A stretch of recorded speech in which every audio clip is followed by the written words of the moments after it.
जय महाकाल। अभी तक आप सभी ने शिव महापुराण के 4 अध्याय सुन लिए हैं। आज हम आपको 5वां अध्याय सुनाने जा रहे हैं। तो आप जरूर बताइए कि आपको ये कथा कैसी लग रही है। आप लोग इस कथा को पूरी और ध्यान से सुनिए। कथा बहुत ही रहस्यों से भरी हुई है। चलिए शुरू करते हैं कथा। सूत जी कहते हैं, महर्षियों, भगवान श्री हरि के अंतर ध्यान हो जाने पर श्रेष्ठ नारद दर्शन करते हुए पृथ्वी पर ही विचरने लगे।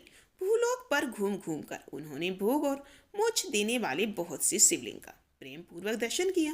दिव्य दर्शन आरती भूतल के तीर्थों में ही विचर रहे थे और इस समय उनका चित्त शुद्ध है जानकर वे दोनों शिवगढ़ उनके पास आ गए। वे उनके दिए हुए शाप से उद्धार की इच्छा रखकर वहां गए थे। उन्होंने आदर पूर्वक मुनि के दोनों पैर पकड़ लिए और मस्तक झुकाकर भली भांति प्रणाम करके शिवगढ़ बोले, ब्राह्मण, हम दोनों शिव के गढ़ हैं। क्या हमने ही आपका अपराध किया है? राजकुमारी श्रीमती के स्वयंवर में आपका चित्त माया से मोहित हो रहा था। उस समय परमेश्वर की प्रेरणा से आपने हम दोनों को श्राप दे दिया। वहां कुसुमय जानकर हमने चुप रहना ही अपनी जीवन की रक्षा का उपाय समझा। इसमें किसी का कोई दोष नहीं, हमें अपने कर्म का ही फल प्राप्त हुआ। प्रभु, अब आप प्रसन्न हो जाइए और हम दोनों का अनुग्रह कीजिए। नारद जी ने कहा, आप दोनों महादेव जी के गढ़ हैं और सब पुरुषों के लिए परम सम्माननीय हैं। अतः मेरे मोह रहित एवं सुखदायक यथार्थ वचन को सुनिए। पहले निश्चय ही मेरी बुद्धि भ्रष्ट हो गई थी और मैं सर्वथा मोह के वशीभूत हो गया था और इसीलिए आप दोनों को मैंने श्राप दे दिया। शिव गुणों, मैंने जो कुछ कहा वैसा ही होगा। मेरी ये बात भी सुनिए। मैं आपके लिए अब उद्धार की बात कह रहा हूँ। आप लोग आज मेरे अपराध को क्षमा कर दी। मुनिवर विश्वा के वीर से जन्म ग्रहण करके आप संपूर्ण दिशाओं में प्रसिद्ध कुंभकर्ण रावण राक्षस राज का पद प्राप्त करेंगे और बलवान वैभव से युक्त होकर परम प्रतापी होंगे। समस्त ब्रह्मांड के राजा होकर शिव भक्त एवं जितेंद्रिय होंगे और शिव के ही दूसरे स्वरूप श्री विष्णु के हाथों से मरकर फिर अपने पद पर प्रतिष्ठित हो जाएंगे। सूत जी कहते हैं, महर्षियों, महात्मा नारद मुनि की यह बात सुनकर दोनों शिवगढ़ आनंद सहित अपने स्थान को लौट गए। श्री नारद जी ने भी अत्यंत आनंदित हो अनन्य भाव से भगवान शिव का ध्यान और शिव तत्व के दर्शन करते हुए बारंबार भूमंडल में विचरने लगे। अंत में भी सबके ऊपर विराजमान शिव प्रिया काशीपुरी में गई, जो शिव स्वरूपनी एवं शिव को सुख देने वाली है। काशीपुरी का दर्शन करके कृतार्थ हो गए। उन्होंने भगवान काशीनाथ का दर्शन किया और प्रेम एवं परमानंद से युक्त हो उनकी पूजा की। काशी का सानंद सेवन करके मुनि श्रेष्ठ कृतार्थ का अनुभव करने लगे और प्रेम से बिहल हो उनका नमन वर्णन तथा स्मरण करते हुए ब्रह्मलोक को गए। उनकी बुद्धि शुद्ध हो गई थी। वहां पहुंचकर शिव तत्व का विशेष रूप से ज्ञान प्राप्त करने की इच्छा से नारद जी ने ब्रह्मा जी को भक्तिपूर्वक नमस्कार किया और नाना प्रकार के स्तोत्रों द्वारा उनकी स्तुति करके उनसे शिव तत्व के विषय में पूछा। उस समय नारद जी का हृदय भगवान शंकर के प्रति भक्ति भावना से परिपूर्ण था। नारद जी बोले, परम ब्रह्मा परमात्मा के स्वरूप को जाने वाले पितामह जगत प्रभु, आपकी कृपा प्रसाद से मैंने भगवान विष्णु के उत्तम महात्म का पूर्णतः ज्ञान प्राप्त कर लिया है। भक्ति मार्ग, ज्ञान मार्ग, अत्यंत दुष्कर तपो मार्ग, दान मार्ग तथा तीर्थ मार्ग का भी वर्णन सुना है, परंतु शिव तत्व का ज्ञान मुझे अभी तक नहीं हुआ। मैं भगवान शंकर की पूजा विधि को भी नहीं जानता। प्रभु, आप क्रम से इन विषयों को तथा भगवान शिव के विविध चरित्रों को तथा उनके स्वरूप एवं प्राकट्य, विवाह, गृहस्थ धर्म सब मुझे बताइए।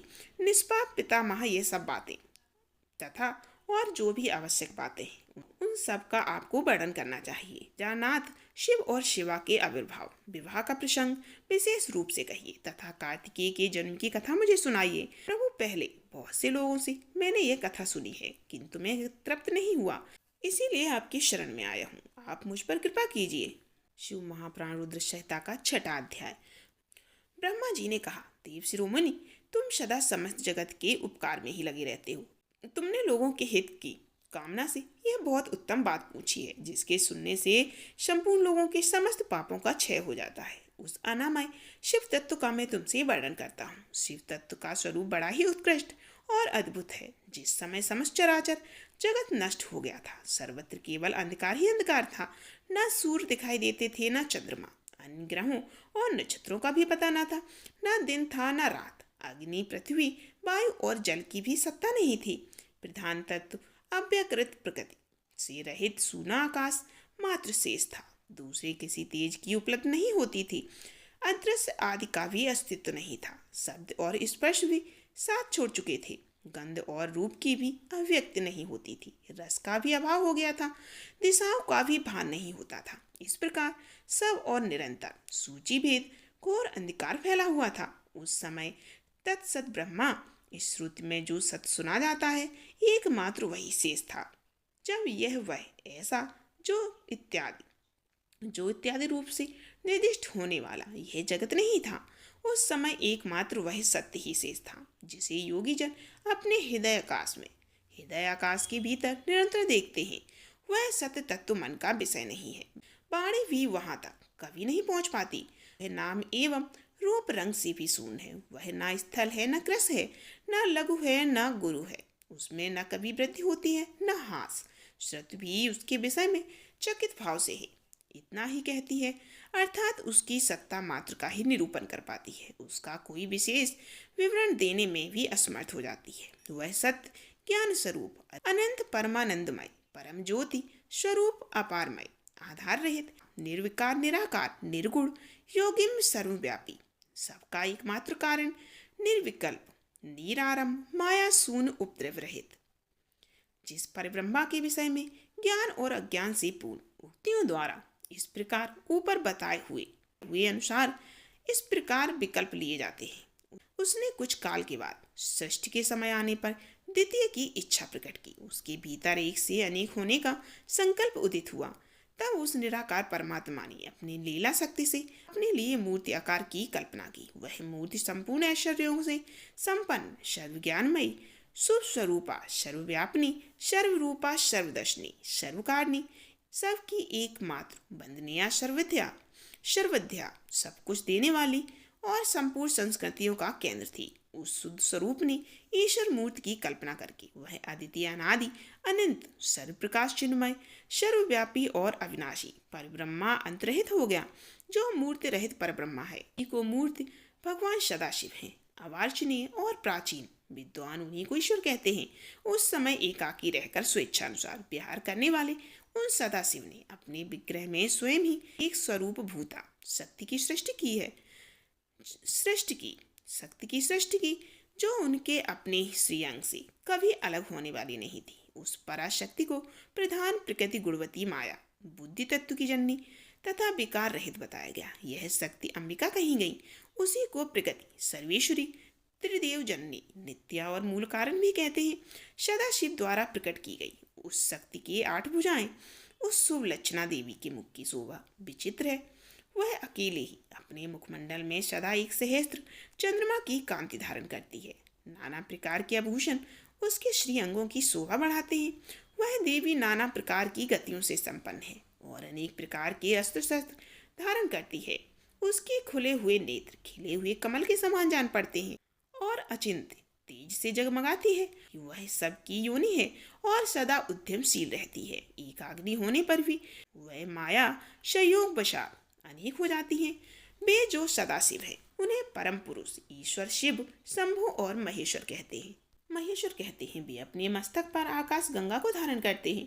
उनके भाल देश में चंद्रमा शोभा पाते हैं। उनके 5 मुख हैं और प्रत्येक मुख से 3-3 नेत्र हैं। उनका चित्त सदा प्रसन्न रहता है। वे 10 भुजाओं से युक्त और त्रिशूलधारी हैं। उनके श्री अंगों की प्रभा कपूर के समान श्वेत गोर है। वे अपने सारे अंगों में भस्म लगाए रहते हैं। उन काल रूपी ब्रह्मा ने एक ही समय शक्ति के साथ शिवलोक नामक क्षेत्र का निर्माण किया था। उस उत्तम क्षेत्र को ही काशी कहते हैं। वह परम निर्माण या मोक्ष का स्थान है, जो सबसे ऊपर विराजमान है। वे प्रियतम रूप, शक्ति और शिव, जो परमानंद स्वरूप है, मनोरम क्षेत्र में नित्य निवास करते हैं। काशीपुरी आनंद रूपनी है। मुनि, शिव और शिवानी प्रलय काल में भी कभी उस क्षेत्र को अपने सानिध्य से मुक्त नहीं किया। इसीलिए विद्वान पुरुष उसे अविमुक्त क्षेत्र के नाम से भी जानते हैं। वह क्षेत्र आनंद का हेतु है। इसीलिए पिनाकधारी शिव ने पहले उसका नाम आनंदवन रखा था। उसके बाद यह अवियुक्त के नाम से प्रसिद्ध हुआ। प्रतिवर्ष एक समय उस आनंदवन में भ्रमण करते हुए शिवा और शिव के मन में इच्छा हुई थी कि किसी दूसरे पुरुष की सृष्टि करनी चाहिए। जिस पर यह सृष्टि संचालन का महान भार रखकर हम दोनों केवल काशी में रहकर इच्छा अनुसार विचरे और निर्माण धारण करें। वही पुरुष हमारे अनुग्रह से सदा सबकी सृष्टि करे, पालन करे और वही अंत में सबका संहार भी करे। एक चित्त एक समुद्र के समान है, उसमें चिंता की उताल तरंगे उठ उठकर इसे चंचल बनाए रखती हैं। इसमें सत्य गुण रूपी रत्न, तमोगुण रूपी ग्राह और रजोगुण रूपी मूंगे भरे हुए हैं। इस विशाल चित्त समुद्र को संकुचित करके हम दोनों उस पुरुष के प्रसाद से आनंद कानन काशी में सुखपूर्वक निवास करें। यह आनंदवन वह स्थान है जहाँ हमारी मनोवृत्ति सब ओर से सीमित कर इसी में लगी हुई है तथा इसके बाहर का जगत चिंता से आतुर प्रतीत होता है। ऐसा निश्चय करके शक्ति सहित सर्वव्यापी परमेश्वर शिव ने अपने वाम भाग के 10वें अंग पर अमृत मल दिया। फिर तो वहां से एक पुरुष प्रकट हुआ जो तीनों लोकों में सबसे अधिक सुंदर था। वह शांत था, उसमें सत्व गुण की अधिकता थी। तब वह गंभीरता का अथाह सागर था। मुनि क्षमा नामक गुणों से युक्त इस पुरुष के लिए ढूंढने पर भी कोई उपमा नहीं मिलती थी। उसकी कांति इंद्रनील मणि के समान श्याम थी। उसके अंग अंग में दिव्य शोभा छिटक रही थी। नेत्र प्रफुल्ल कमल के समान शोभा पा रहे थे। श्री अंगों पर स्वर्ण की कांति वाली 2 सुंदर रेशमी पीतांबर शोभा दे रहे थे। किसी से भी पराजित न होने वाला वह वीर पुरुष अपनी प्रचंड भुजाओं से सुशोभित हो रहा था। तदअंतर उस पुरुष ने परमेश्वर शिव को प्रणाम करके कहा, स्वामी मेरे नाम निश्चित कीजिए और काम बताइए। उस पुरुष की बात सुनकर महेश्वर शंकर हंसते हुए मेघ के समान गंभीर वाणी में उससे बोले, शिव ने कहा, व्यापक होने के लिए तुम्हारा नाम विष्णु नाम से विख्यात होगा। इसके सिवा और भी बहुत से नाम होंगे जो भक्तों को सुख देने वाले होंगे। तुम सो स्थिर उत्तम तप करो क्योंकि वही समस्त कार्यों का साधन है। ऐसा कहकर भगवान शिव ने श्वास मार्ग से श्री विष्णु को वेदों का ज्ञान प्रदान किया। तदंतर अपनी महिमा से कभी च्युत न होने वाले श्री हरि भगवान शिव को प्रणाम करके बड़ी भारी तपस्या करने लगे और शक्ति सहित परमेश्वर शिव भी पार्षद गणों के साथ वहां से अदृश्य हो गए। भगवान विष्णु ने सुदीर्घ काल तक बड़ी घोर तपस्या की। तपस्या के परिश्रम से युक्त भगवान विष्णु के अंगों से नाना प्रकार की जल धाराएं निकलने लगी। यह सब भगवान शिव की माया से ही संभव हुआ था। महामुनि, उस जल से सारा सूना आकाश व्याप्त हो गया। वह पर ब्रह्म रूप जल अपने स्पर्श मात्र से सब पापों का नाश करने वाला सिद्ध हुआ। उस समय थके हुए परम विष्णु ने स्वयं उस जल में शयन किया। वे दीर्घ काल तक बड़ी प्रसन्नता के साथ उसमें रहे। अर्थात जल में शयन करने के कारण ही उनका नाम नारायण रखा गया। यह श्रुतिसम्मत नाम प्रसिद्ध हुआ। उस समय उन परम पुरुष नारायण के सिवा दूसरी कोई प्रकृति वस्तु नहीं थी। उसके बाद ही उन महात्मा नारायण देव से यथासंभव सभी तत्व प्रकट हुए। मते विद्वान, मैं उन तत्वों की उत्पत्ति का प्रकार बता रहा हूँ, सुनो। प्रकृति से महतत्व प्रकट हुआ और महतत्व से तीनों गुण और इन तीनों गुणों के भेद से ही त्रिविध अहंकार की उत्पत्ति हुई। अहंकार से 5 तन्मात्राएं हुई और उन तन्मात्राओं से 5 भूत प्रकट हुए। उसी समय ज्ञानेंद्रियां और कर्मेंद्रियों का भी प्रादुर्भाव हुआ। मुनिश्रेष्ठ, इस प्रकार मैंने तुम्हें तत्वों की संख्या बताई। इनमें से पुरुष को छोड़कर शेष सारे तत्व प्रकृति से प्रकट हुए, इसीलिए सब के सब जड़ है। तत्वों की संख्या 24 है। उस प्रकार उस समय एकाएक हुए 24 तत्वों को ग्रहण करके नारायण भगवान शिव की इच्छा से ब्रह्म रूप जल में सो गए। ये था शिव पुराण रुद्र संहिता का 5वां और 6वां अध्याय। अगला अध्याय सुनने के लिए वीडियो को लाइक कीजिए, कमेंट कीजिए और सुनिए शिव कथा को।